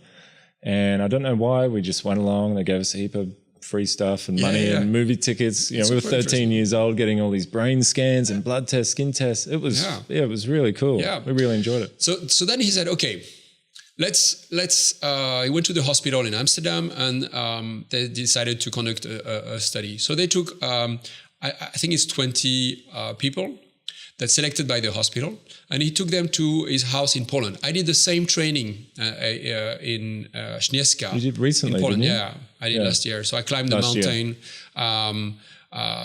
This winter, climbed the mountain, minus 20 degree, no clothes. Me and 79 people. So it was a big group. Anyway, so he took these guys, and that was 20 years ago. So he took these guys, and he said, we're going to do 8 days of training. 3 pillars. Breathwork, we described. Cold exposure, and we would take naps in the snow and have horse stand for 10, 15 minutes, 20 minutes, half an hour, just to build our resistance. Horse stance, that's that bent knee squat. No, just sit. You sit with bent legs. Oh, like a standing up. The one we do, when we do the movement. Yeah. So you do that and you stay there and you spend 20 minutes like that, feet barefoot in the snow. Yeah. Or you completely in your Speedo, lay down in the snow and have a nap. We would do this crazy. Cool. So have that. And third pillar, fucking good time. That social connection that we talked about. That's super important, as important. 4 days into it, he took them to Mount Śnieżka, minus 26 degree, blizzard. It's a frontier with the Czech Republic. Those guys were, in their flowery underwear and having a good time. And what did they see at the summit? The Czech Special Forces with all their gears ready for extreme temperature. And imagine the Special Forces seeing the guys dancing and the gigs and being super happy. So he said, okay, you're ready. Stopped the training, no need to do 8 days, back to the hospital. They got injected with E. coli. They had 20 people in a control room next door. The people not trained by Wim, within minutes, vomiting, fever, shivering, diarrhea, hot mess. All that stuff. The people he trained, no symptom. And then the world says, whoa. What's happening 4 days, here? random dudes. 4 days. 4 days of training. They can sustain an aggression of physical bacteria that gets into your blood. Woo. That's awesome. Yeah. That's a really good way to, I think, encapsulate the whole message of what you're teaching and what's going on. Yeah. That's extreme. And that's medicine science. Yeah. It's documented for anyone to see. The man is incredible. I mean, he's the first and only free man I've ever met. Yeah. He's such an kind, inspiring gentleman and fun. We all view you in the same manner. Yeah, thank you. Yeah, thanks for bringing your message. But he's to us. Yeah. Yeah. He allows me to be free. So instead of, only teaching his method, which I was, now it allowed me to take some aspects, but things that didn't resonate with, or other things I want to bring. Like, I take my kids a lot as examples, and I learn a lot from them. I bring that into my workshop. So he allowed me to be free and do my thing rather than be a little Wim Hof of Bali, and I love him for that. Yeah, I love him for that. That's nice. Yeah. But Alex, in addition to everything that you've provided today and all the work that you do, well, for us, the recipients of your knowledge and your practice with breathwork and whatnot, I don't know how you find the time, man, to work in the charities that you do. There's 3 that I know of. There's probably more. Refill my bottle. Can you describe what it is and how we access it? It's very important. A lot of people listening will be travelers all over the world. So I started a non-for-profit called Refill My Bottle. And the idea is fairly simple. There is a entry-level understanding where basically it's a map it's an app showing you where you can, it's a phone app, showing you where you can refill your water bottle anywhere in the world. For free. For free. Or for a minimum fee. So if locals want to make money, I advise them to stop selling plastic bottles, but selling refill of gallons. So I'm not trying to get to get people to get refillable bottles. So it's available for, in Western countries, it would be public fountains or in an airport where they are. Restaurants. But we were very active with the earthquakes in Lombok and Sulawesi, and there it was for people to know where they could get water. So people that had access to drinkable water or filtering water would allow villagers around to know where they could refill. So you stepped it up in a time of crisis, not just for... Refill My Bottle is not only an app allowing you to refill your water bottle, it's allowing each refiller, person who is refilling the bottle, to also be an ambassador. So anyone, anywhere in the world can add stations. So it's user-generated content. Wow, really? We're in 48 countries, man. We started 2 years ago in New Kuning, in Ubud. Yeah. I own a little restaurant there, and that's where we started. And now it's 48 countries. That's awesome. And growing. 48 countries. Because it's user-generated, so anyone, anywhere you're going. Perfect. Now, where we're going, I'm doing an update soon of the app, is not only about refilling this water bottle, but also about refilling this water bottle. We're 70% water. So when you are mindfully refilling your bottle, setting a good intention, we talked about it, setting a good intention for yourself, so charging the water so that when you drink it, it's actually activated with your good salts, and every time you drink, you have that. But not only that, but when you check in, because you can track your impact, how many bottles, plastic bottles you've saved. So you track your impact. That's cool. When you check in. Which is the main initiative, is to reduce the amount of plastic reduce plastic. So you also earn points every time you refill, and you can get a free water bottle if you have these many points. You also get benefits, tangible benefits. You can track if your intake of water. Most of us don't drink enough water, so it's a nice way for you to track how much water you drink. So there are many little cool things to do with the app. But not only that, but you will be sending a powerful, positive message to a random person around the world. That's what you're going to do with the app. And when you do that, you unlock a message back. So imagine 4 or 5 times a day, you get water and you receive a connection with a stranger somewhere in the world. We talked about the power of connection, of social connection. Yeah. I believe that when you do that, I believe strongly, and I do that without speaking from an ego space, you save the world. You save the world because you create deep, meaningful, loving connection between random people. Imagine, if you've been to Israel, and all of a sudden you're interested in what's going on in Israel when it's coming on the news. You had to go there because you connected with the people, you explored the place. So imagine if all of a sudden you have a connection in Peru, in Europe, or wherever, just because you got a nice message and you do that 4 or 5 times a day, how that could change everything in your life. Man, refill my bottle. Yeah. That's the bottle. We need to refill. So I'm signing up. That sounds incredible. That's the vision for refill. Yeah. So I'm going to put a link into that as well, and all the information on what you do. We do it in stages. So for now, we wanted it to be hitting mainstream first, and not too hoo. So we kept it about measuring your water intake. Measuring your impact, so everyone knows, oh, cool, I have a positive, tangible impact myself by not buying plastic bottles, and mapping where you can refill. Perfect. That's what it is. A lot of us don't know how to do that, and the initiatives, charities that you've set up is a way for the everyday person to actually be involved in something that is going to make a difference, and not just you'll be greener.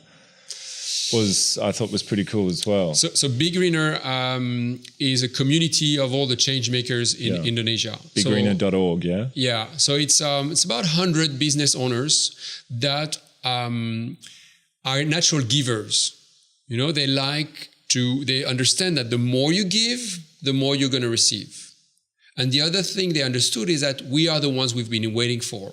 So supporting each other, seeing collaboration being more important than competition, allows you to step up in your work. So we have monthly gathering. We have one this Friday, and it's going to be Bright Green Ideas, where we're going to be sharing what we do in terms of sustainability. so that we can inspire each other, but also owners, and it's yoga centers, restaurants, shops, brands, experiences, coaches, anybody. That are all eco-conscious.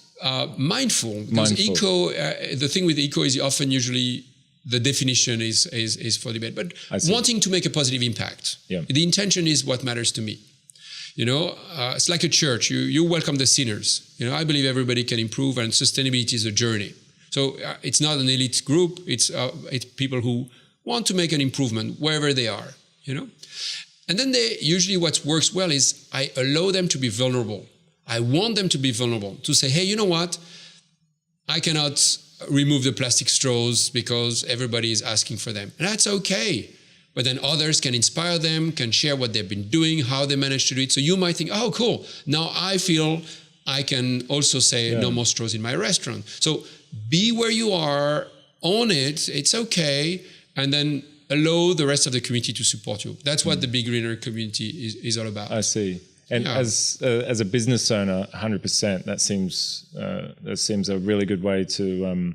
it's an amazing networking group as well, of course. As a consumer, just say if I'm traveling over to Bali, or is there anything for me there as a traveler or consumer? Anyone can find the list of the members and on the website, begreener.org, and they can travel there. You also get discounts when you go to there. So if you can, you grab a card, and there are specific benefits you see on the website. So when you're going to those places, you get a benefit. Can be a discount, can be a free takeaway, can be an experience. But usually the idea is that to reward you for going green. Yeah, so that's what I could benefit from as well, to know that these people that the restaurants I'm eating at, this experience I'm doing, these business owners are mindful, they're conscious about the environment, they're keen to make a differse. So I want to invest in them. Yeah, and you should be supporting them. That's where I want to put my money. That's where you want to put your money. Perfect. And I invite users, I'm an expert in sustainability in many ways, but what I advise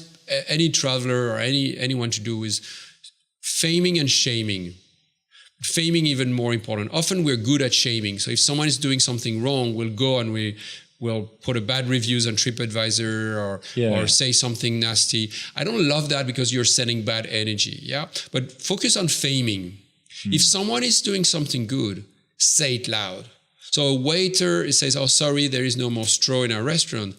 Good for you. Yeah. I'm happy. So tell them, message. And then take a photo, put it on Instagram, make them famous for it. Why? Because they will feel seen, they will feel appreciated, and that's going to encourage them to take the next step. Yeah. Maybe go zero waste, maybe support the community, because they feel they get a tangible benefit.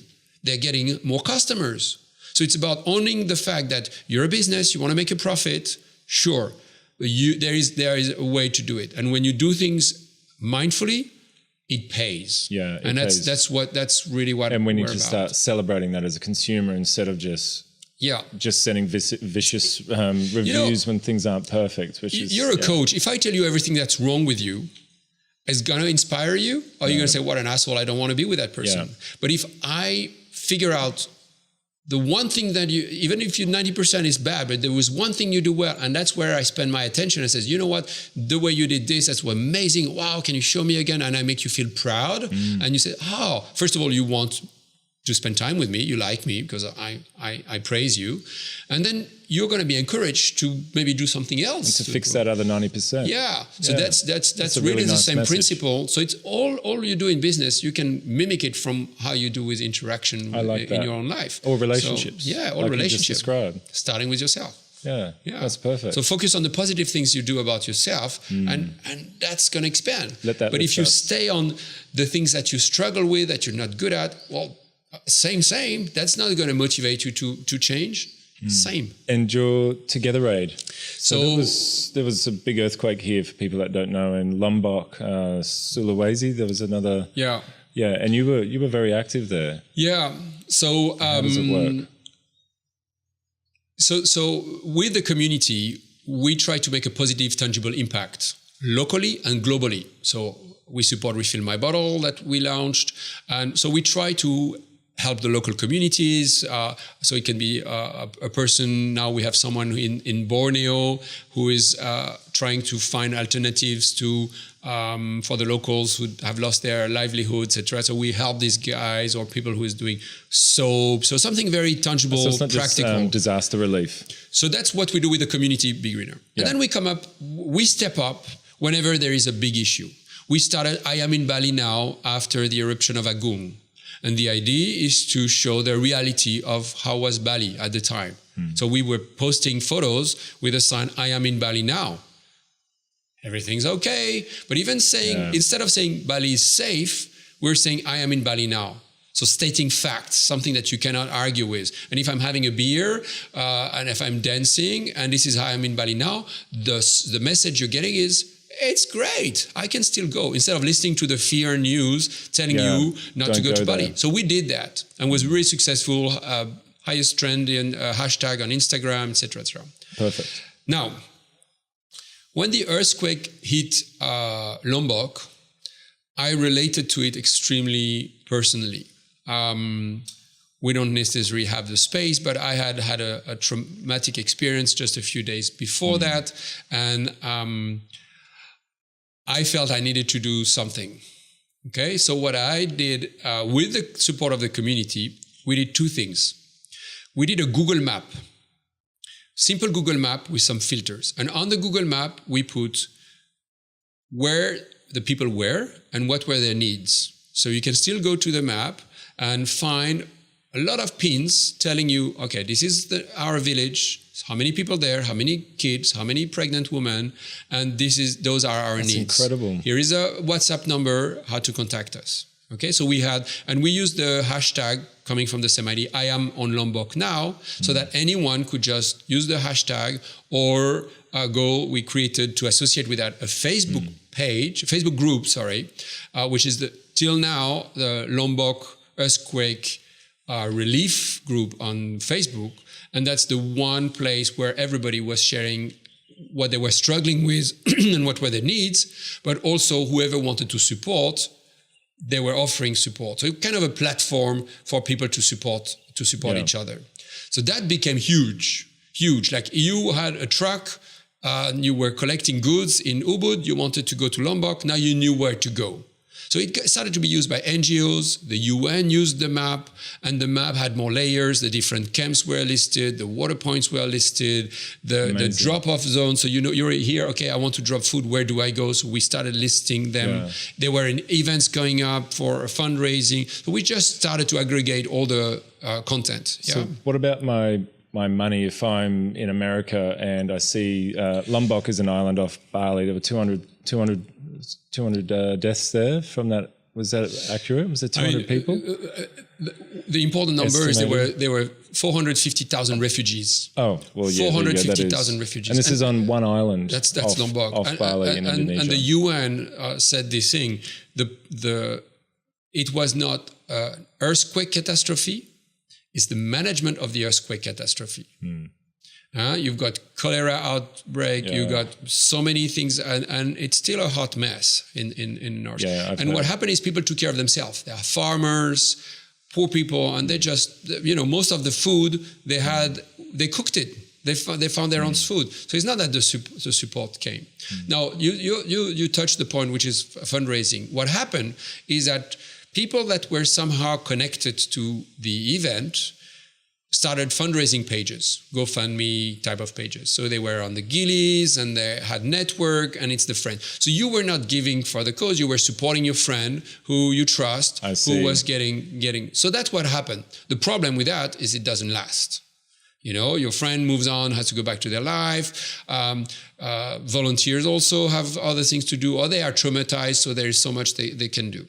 So that's where we came up with the idea of togetheraid.com. And the idea is the following, is to create some kind of a fundraising page to connect donors and beneficiaries. Directly. So not only you donate, but you know who you donate to. You can relate to the person who's receiving.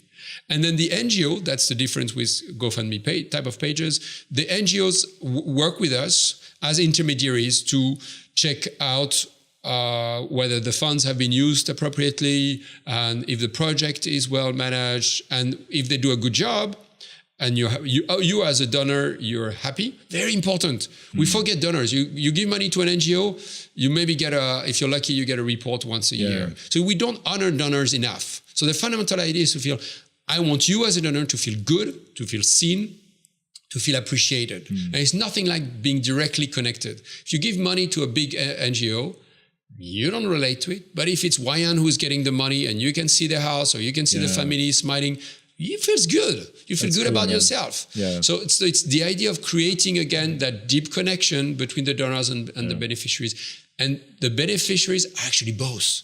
The donors all of a sudden feel seen and appreciated.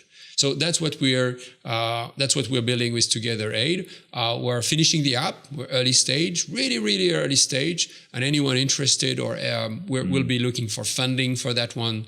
We're also looking for Refill My Bottle for making it more sustainable. So if you guys want to support, reach out to me. We both need support for these initiatives. Yeah, Alex, it's incredible, man. I'm going to put links into everything we've discussed today, your 3 charities initiatives that we just described, and your Breathing Cold program, your 1-day events, and your 3-day workshops, which you're now doing as well, which I haven't participated in. Yeah. But I look forward to soon. Yeah. Yeah. So the idea with the 3 days, if I have 4 hours, I give a lot. And I let people receive, but I don't have time to give space for people to do their transformation. Yeah. So the idea with the 3 days is to reverse the process, me holding the container and get them to actually express and activate themselves to do it. So it's really that activation that I'm after in the 3 days, and starting you on the good foot. Yeah. And taking Bali as a playground. There's so many amazing activated places here. So we also go to waterfalls, let go of what we need to let go, and really powerful experiences. So it's also connecting you to nature and receiving the messages for nature, which is also something with the ice, is getting to the root and raw. So that's what we do. I have weekly workshops otherwise. Yeah. So the best way to find me is on Facebook at Breathing Cold. I have an Instagram, Breathing Cold Bali. A YouTube channel I'm starting to work with. I'm on both of them, and they're so active. And there is also a group. On Facebook for people who did the workshop. So all this going on. There's a lot going on, mate. Yeah. You're a very, very busy man, and I want to thank you for coming in. I'm sure the audience, they will be very inspired to take a look at themselves and the world in a selfless manner like you do. So I really appreciate what you're doing, man, your initiatives. And I'm going to be watching closely, because there's only one way that you're headed, brother. And I'll definitely join you in your workshop soon, man. Yeah, so thanks for coming on. Thank you for your kind words and inviting me. I want to reflect on that, because that really, I've been seeing you evolve, and as a coach, as a human, as a father, and seeing that unfold and seeing you stepping up like that, it makes me so happy. So I congratulate and commend you for your work and allowing people like me to come and have a voice. So thank you for that. Yeah, thank you, Alex. Have a great day. I'll see you soon, bro. See you, everyone. Thanks, man. Bye-bye.